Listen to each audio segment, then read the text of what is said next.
Video po ni Saldico.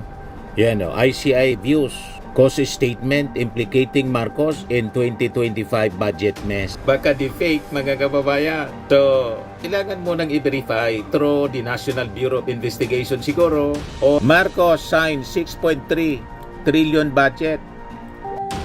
Report siya mga kababayan noong December 31, 2024. Malinaw. Marcos signed 6.3 trillion budget items. Other lawmakers to allege flood control infra anomalies. Wala dyan, hindi dyan kasama si Martin Romualdez. Mga senador, congressmen, pero ito yung mga senador. Natanggap yung armed forces natin. Ayan o, armed forces verifies reports of infiltrators. Grenade threats in 3-day protest. Baka po may gustong manggulo, madamay kayo. Di ba? Maging nagbabagang mga balita at pagtalakay sa mga isyu ng lipunan. Bulsa! Opinyon, banat at paglalantad sa katotohanan. Bulsa! What you see is what you get. You decide. Hello po mga kababayan, si Dante Maravillas. Nag-react na rin po yung Independent Commission on Infrastructure sa video po ni Saldico. Yan o, ICI views cause statement implicating Marcos in 2025 budget mess. Siguro, kailangan mo na i-determine yung authenticity kung si Saldico nga yun. Kasi, magiging mali yung magiging reaction po ninyo. Kung hindi mo na ma-determine yung authenticity. Kasi, sabi ni Senator Win Gatchalian, baka niya AI, baka di-fake mga kababayan. So, kailangan mo nang i-verify through the National Bureau of Investigation siguro o yung PNP Cybercrime. Ipa-examine mo na yung authenticity ng video kung si Saldico talaga yon.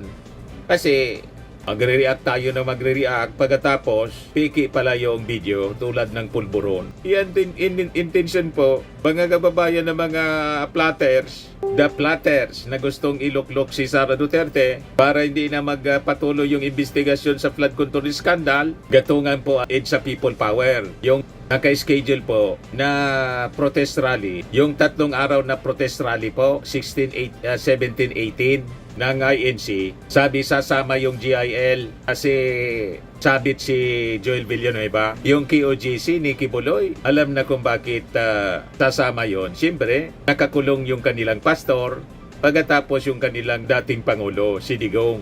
So given na mga kababayan sa KOJC, sa GIL kasi nadamay sa flood control scandal si Joel Villanueva. Yung INC, suporta kay Sara Duterte. Ang sabi nila, accountability, transparency and accountability yung sinisigaw. Pero si Piatos, yung identity ni Piatos, ni Mary Grace Piatos, hanggang ngayon hindi pa maipaliwanag.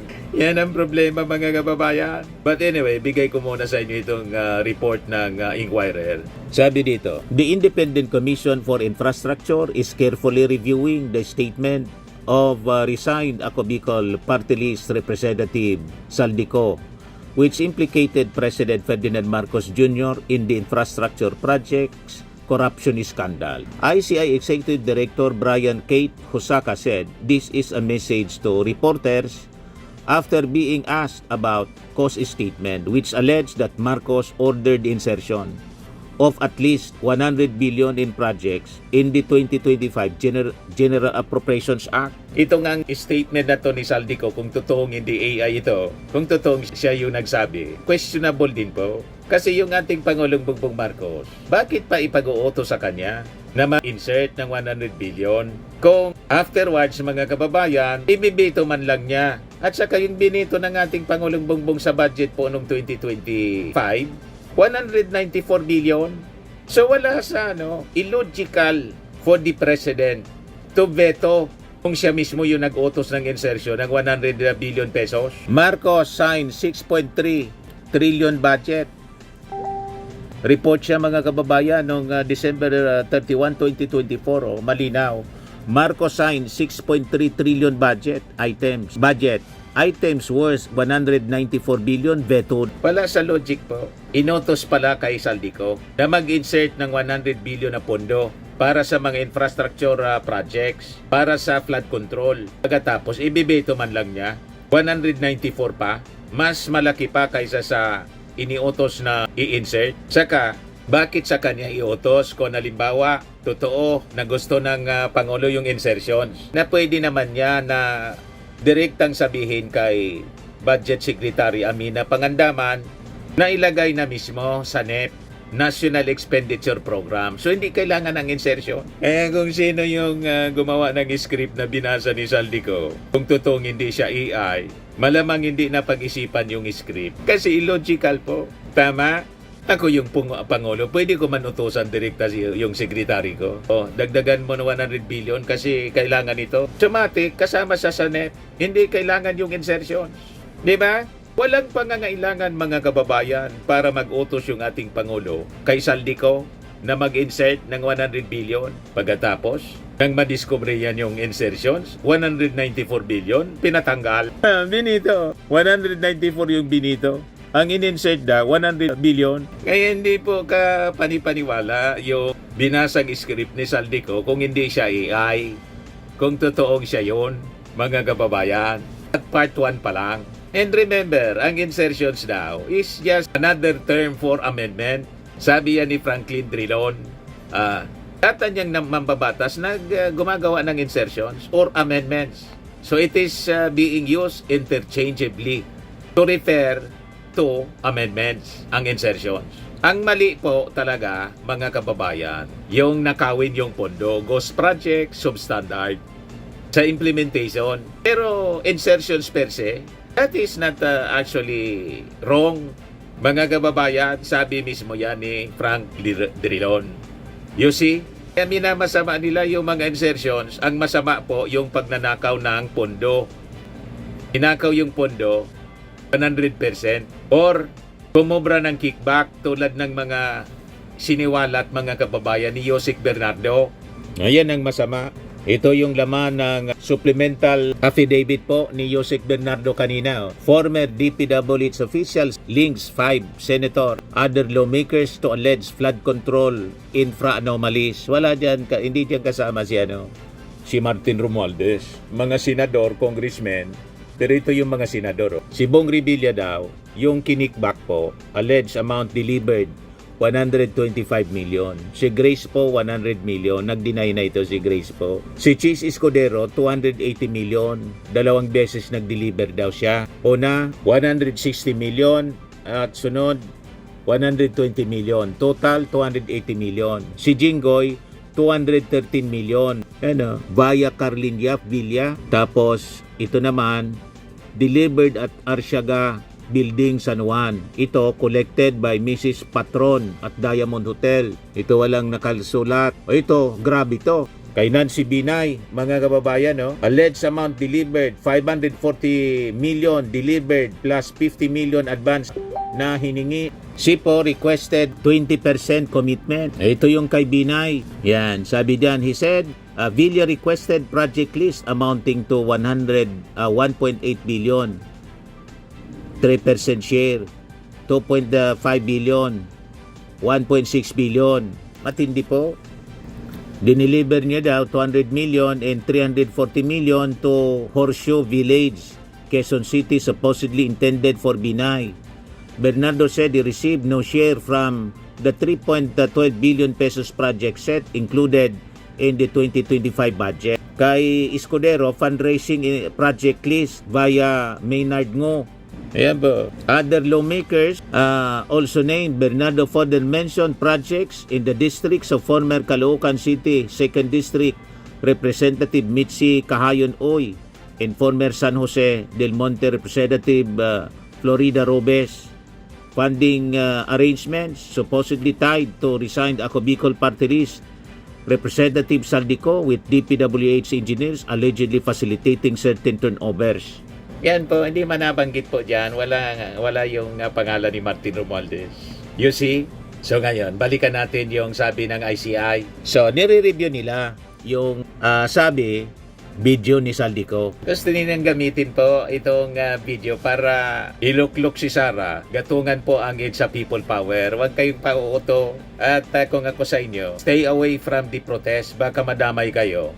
May intelligence report na po na natanggap yung armed forces natin. Ayan Armed forces verifies reports of infiltrators grenade threats in 3-day protest. Baka po may gustong manggulo, madamay kayo. Di ba? Maging parte kayo ng history. Kaya kung ako sa inyo, huwag kayong makikisaw-saw dito.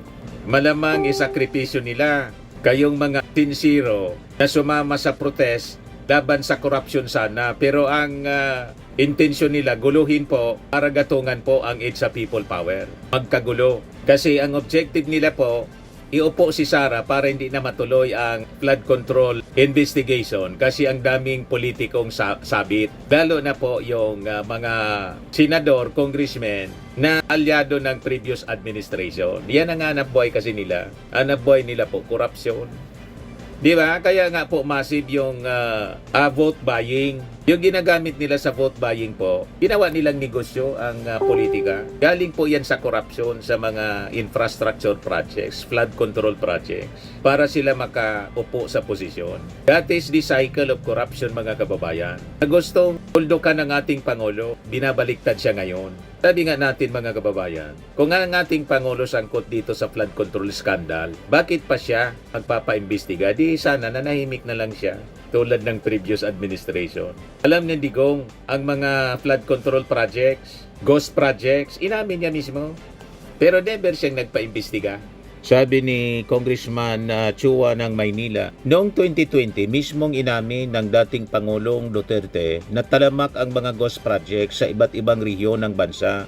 Sa madaling salita, hindi bago ang problemang ito. Ito'y problemang naipon at napabayaan. Duterte says ghost projects rampant in DPWH, November 6, 2020. Hindi siya nagpaimbestiga kasi yung mga contractors at mga politiko, congressmen, senators na kumikickback po, karamihan po kalyado niya. So nagets na ninyo. Ito ngayon na nagpupundo ng destabilization para iupo si Sara Duterte. Kasi nga po, siya ang successor. Di ba? Vice President si Sara. Siyempre, pag napatalsik yung Pangulo, ang upo si Sara. Hindi man mismo tinatago ni Sara yung kanyang intensyon. Kasama nga daw siya sa rally. Dinesignate na niya yung kanyang sarili. Inapoint niya as designated survivor. Hindi man niya tinatago. Harap-harapan, mga kababayan, yung intensyon nila. Di ba? Yung pagpaplano nila laban sa ating gobyerno, sa ating Pangulo. O ngayon, may intelligence report yung ating armed forces. Kung gusto ninyong madama, hindi sumama kayo. Bine-verify na yung mga infiltrators, grenade threats in 3-day protest. General Browner said the information was relayed to both him and the Philippine National Police. We're calling on them to secure and police the ranks to ensure they will not be infiltrated. As reports to us in the PNP suggest possible infiltrators in potential grenade threats. Pag may nambomba po ng gulo, binomba yung rally, siyempre magkaka-stampede, siguradong maraming mamamatay. Kahit halimbawa hindi directly mula sa granada, ay magtapo ng granada. Halimbawa may magsabog tapos siyempre magkakagulo, stampede lang po, maraming mamamatay niya. Isisisi ngayon sa Marcos administration, the same script nung panahon, isisisi sa ating administrasyon para ideklara ang martial law. Wag kayong pauuto dyan. And worse, tulad ng Plaza Miranda bombing, ano nangyari doon? Sinisi yun kay Marcos. Yung nasa likod pala, yung mga kaalyado ni Juma. Si Juma mismo, mga kababayan, yung utak sa Plaza Miranda bombing as revealed to Joby Salonga. Si Joby Salonga napaniwala, mga kababayan, na Marcos yung nasa likod ng Plaza Miranda bombing. Pero lately, based sa mismong libro ni Joby Salonga, namin daw sa kanya ng isang kadre, hindi si Marcos yung utak ng Plaza Miranda bombing, kundi si Juma. Kita na ninyo, huwag ninyong hayaan na madamay kayo sa gulo at maging parte na lang ng history. Yan ang advice ko sa inyo. Yan kung makikinig kayo. Kung hindi, wala man tayong magagawa. Okay. Di ba? Ang problema, nasayang yung buhay ninyo na gamit kayo ng mga ganid na nasa likod po nito. Hindi makapaghintay sa 2028 election, gusto nang umupo. Nagets na ninyo? There is a potential grenade threat, sabi po ni Browner, during a chance interview on the sidelines of the Armed Forces Joint Exercise Daguet PA closing ceremony sa Camp Aguinaldo, Quezon City. That is alarming, anya. Our peace-loving countrymen could be harmed by such action, sabi po niya. The rallies scheduled November 16 to 18 include a large assembly by the Iglesia ni Cristo at Rizal Park in Manila, in gathering by the United People's Initiative o UPI at EDSA Shrine and People Power Monument in Quezon City. Browner said the military will maintain its support role to the police throughout the 3-day mobilization, with both agencies set to deploy forces to secure participants and respond to contingencies. So malamang ang gagawin po para iwasan yung gulo, i-deploy talaga ng armed forces, yung kanilang puwersa saka yung PNP. At baka mabiktima na naman tayo ng fake news, sasabihin, ito ang tandaan niya ng martial law. Magma-martial law na niya. Gusto lang nila na i-secure po ang ating mga mamamayan. Pero alamang gumawa na naman sila ng kwento na gustong ulitin yung martial law. Ang hilig nila gumawa-gawa ng kwento, mga kababayan. Ito, pakinggan natin yung porsyon ng interview kay Browner. Kaya't itong mga nananawagan po na sumama yung mga sundalo sa mga rallies o kaya sa mga panawagan nila ng kudeta, wag na po kayong umasa na ang Armed Forces of the Philippines ay gagawa ng unconstitutional activities, or we will not resort to unconstitutional means to bring about change. We will stick to the rule of law at hindi po tayo lalabag dito. Hindi tayo magkukudeta, hindi tayo military punta. Dahil ang kawabaw po ay ang ating bansa. Pag ginawa po namin ito.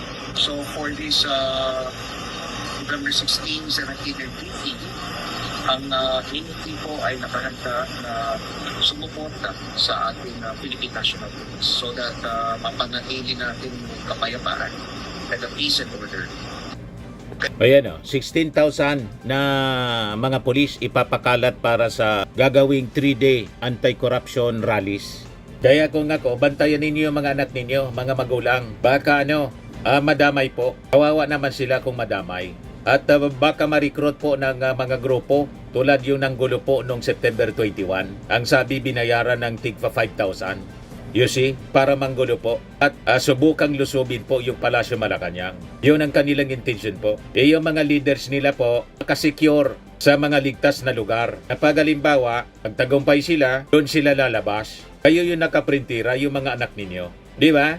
Kung may magtapo ng granada, natapunan po yung mahal ninyo sa buhay. Kaya kung ako po sa inyo, manood na lang po kayo sa television, sa coverage ng media, at saka dito po sa social media na lang po. Kaysa madamay po kayo sa kaguluhan na pinaplano po ng mga ganid na gusto pong agawin ang poder sa ating Pangulong Bongbong Marcos.